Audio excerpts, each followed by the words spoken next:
Hello student, आप सभी का हमारे YouTube channel Pioneer Vinod education में वेलकम है। आज मैं आप लोगों के सामने 11वीं कक्षा का एडुकेशन का 8 मार्क्स का जो 5 क्वेश्चन देता है उसको बताने जा रहा हूँ।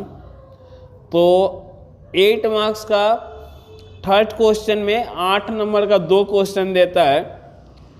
तो यहाँ पर आप लोग औपचारिक और अनौपचारिक शिक्षा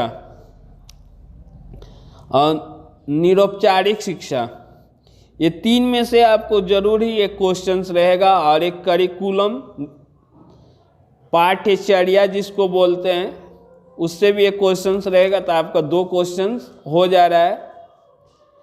यहाँ से तीसरा जो इम्पोर्टेंट क्वेश्चन है जनसंपर्क माध्यम, जिसको मास मीडिया भी बोलते हैं, और डिस्टेंस एजुकेशन। इतना कीजिएगा तो यहाँ से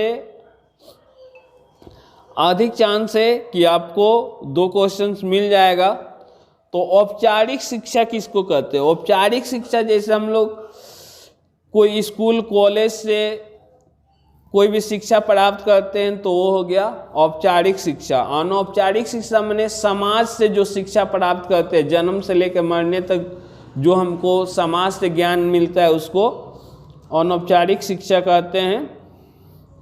आइए देख रहे पहला क्वेश्चन क्या है। सहपाठ्यचर्या क्रियाकलाप क्या है? इसकी कोई 4 उपयोगिता लिखे। व्हाट इज को curricular activities, discuss any 4 utilities of को curricular activities.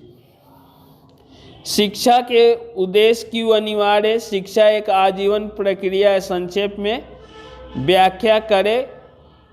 Why are the relation between education and environment. उसके बाद दूरस्थ शिक्षा, दूरस्थ शिक्षा के लाभ का वर्णन कीजिए।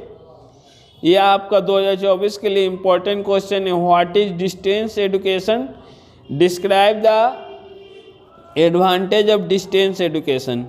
अगला क्वेश्चन है औपचारिक शिक्षा के रूप में विद्यालय की भूमिका की चर्चा कीजिए। Discuss the role of school in terms of formal education. Next है शिक्षा एंड परिवेश में क्या संबंध है? What is the relation between education and environment. छठवां क्वेश्चन है जन संपर्क माध्यम किसे कहते हैं? जन संपर्क माध्यम के रूप में दूरदर्शन के एक शैक्षिक योगदान का वर्णन कीजिए। What is mass media, describe an educational contributions of television as a mass media। पाठ्यचर्या से आपको लगभग हर साल ही देता है।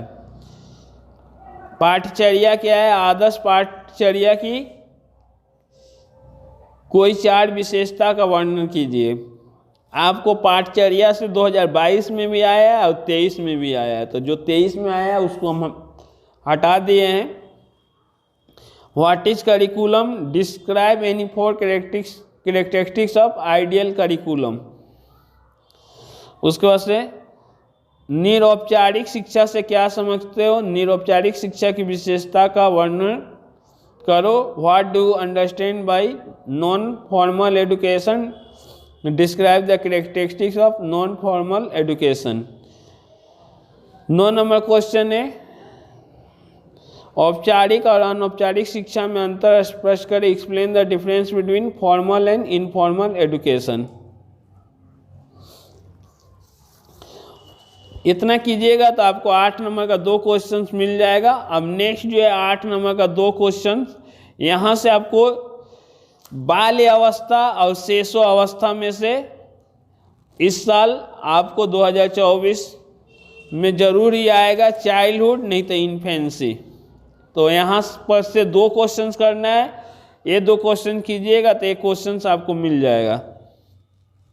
तो यहाँ से पहला क्वेश्चन है प्राथमिक शिक्षा की पाठ्यचर्या की रूपरेखा तैयार करें। Give an outline of curriculum of primary education. बाल्य अवस्था क्या है? बाल अवस्था की विकासात्मक विशेषता बताएं। What is childhood? State the development characteristics of childhood. Childhood नहीं तो इन्फेंसी, चाइल्डहुड को बाल्यावस्था, इन्फेंसी को शैशवावस्था कहते हैं। दोनों में से 2024 में आपको एक क्वेश्चन जरूर आएगा। नेक्स्ट क्वेश्चन है संवेदन क्या है, संवेदन के विभिन्न प्रकार क्या है, शिक्षा के क्षेत्र में संवेदन के महत्व की चर्चा कीजिए। What is sensing, what are the different type of sensing, discuss the importance of sensing in the field of education. 5वां नंबर बहुत ही इंपॉर्टेंट क्वेश्चन है, वृद्धि और विकास की परिभाषा लिखिए। वृद्धि एवं विकास की विशेषता क्या है, वृद्धि और विकास में क्या अंतर है, वृद्धि और विकास में क्या संबंध है। वृद्धि को ग्रोथ बोलते हैं और विकास को डेवलपमेंट बोलते हैं। तो 5वां क्वेश्चन आने का बहुत चांस है। तो आपको 2 क्वेश्चन 5वां अगर कर ले रहे हैं और शैशवावस्था और बाल अवस्था कर ले रहे हैं तो आपको 2 क्वेश्चन हो गया यहाँ से। 6वां नंबर है शिक्षा एवं मनोविज्ञान में क्या संबंध है, मनोविज्ञान तथा शैक्षिक मनोविज्ञान में अंतर बताएं। 7वां नंबर क्वेश्चन है, अभी तक किसी साल पूछा नहीं है मैगी, इंपॉर्टेंट क्वेश्चन है, सीखने जिसको अधिगम बोलते हैं। अधिगम से आप क्या समझते हो, अधिगम के प्रमुख कारक कौन कौन है। What do mean by learning, what are the main factors of learning. 8 नंबर क्वेश्चन है पढ़ते क्या है, शिक्षा के क्षेत्र में पढ़ते का महत्व का वर्णन कीजिए। What is concept, discuss the importance of concept in the field of education. यदि आपको वीडियो अच्छा लगे तो वीडियो को लाइक करें।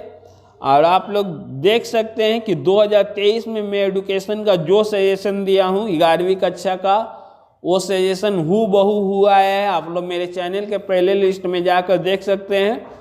और 2024 में भी मैं जो बता रहा हूँ वही क्वेश्चंस आपको आएगा एग्जाम में। 9 नंबर क्वेश्चन है परिपक्वता किसे कहते हैं, सीखना तथा परिपक्वता के बीच में क्या अंतर है। What is maturation, what are the difference between learning and maturation. 8 नंबर का एक क्वेश्चन देता है तो आपको किसी न किसी महापुरुष पर जरूर देगा। तो 2023 में आपको स्वामी विवेकानंद और गांधी जी आ गया है। तो 2024 में आप लोग राजा राम मोहन राय, विद्यासागर और रविन्द्रनाथ टैगोर, ये 3 का कर लीजिएगा। तो आप एक क्वेश्चन आंख बंद करके लिख कर आइएगा। ये आना ही है, नहीं आने का कोई चांस नहीं है। राजा राम मोहन राय, विद्यासागर और रविन्द्रनाथ टैगोर। इसके अलावा कोई करना चाहता है तो वुड स्पेस कर सकता है। वुड स्पेस की सिफारिशों की व्याख्या करें। यदि आपको वीडियो अच्छा लगा तो वीडियो को लाइक करें तथा इसे वीडियो को देखने के लिए हमारे चैनल को सब्सक्राइब करें।